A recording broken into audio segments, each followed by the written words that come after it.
തട്ടിപ്പിനിരയായി മിന്ത്രയും. വലിയ ഗൗരവകരമായ റീഫണ്ട് തട്ടിപ്പിന്റെ ഇരയായിരിക്കുകയാണ് ഇന്ത്യയിലെ ഏറ്റവും വലിയ ഫാഷൻ ഇ-കൊമേഴ്സ് സ്ഥാപനമായ മിന്ത്ര. കമ്പനിയുടെ ഉപഭോക്തൃ സൗഹൃദ റീഫണ്ട് പോളിസികളാണ് കമ്പനിയെ കബളിപ്പിക്കാനായി തട്ടിപ്പുകാർ ഉപയോഗിച്ചത്. കമ്പനി നടത്തിയ ഓഡിറ്റിംഗിലാണ് കോടികളുടെ തട്ടിപ്പ് വിവരം പുറത്തായത്. ഓഡിറ്റ് പ്രകാരം കമ്പനിക്ക് 50 കോടിയിലധികം രൂപയുടെ നഷ്ടം ഉണ്ടായിട്ടുണ്ടെന്നാണ് കണക്കുകൾ സൂചിപ്പിക്കുന്നത്.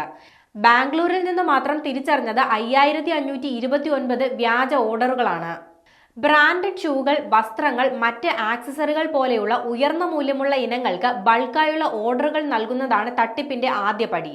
ഈ ഓർഡറുകൾ സ്വീകർത്താവിന് ഡെലിവർ ചെയ്തു കഴിഞ്ഞാൽ ഓർഡർ ചെയ്ത സാധനമല്ല കിട്ടിയതെന്നും നിറത്തിന്റെ ക്വാളിറ്റിയും അതല്ലെങ്കിൽ മറ്റെന്തെങ്കിലും കാരണം കാണിച്ചും പരാതി നൽകുന്നു.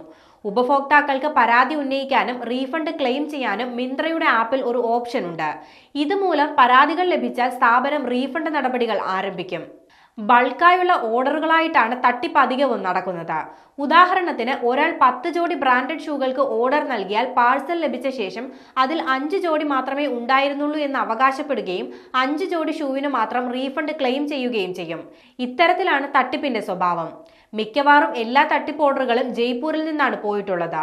അടുത്തിടെ ഇ-കൊമേഴ്സ് കമ്പനിയായ മീഷോയെ വിതരണക്കാരുടെയും ഉപഭോക്താക്കളുടെയും മറവിൽ കബളിപ്പിച്ചതിന് ഗുജറാത്തിലെ സൂററ്റിൽ നിന്നും 3 പ്രതികളെ അറസ്റ്റ് ചെയ്തിരുന്നു. Information technology act, IPC section 419, 420 എന്നിവ പ്രകാരമാണ് കേസ് രജിസ്റ്റർ ചെയ്തത്.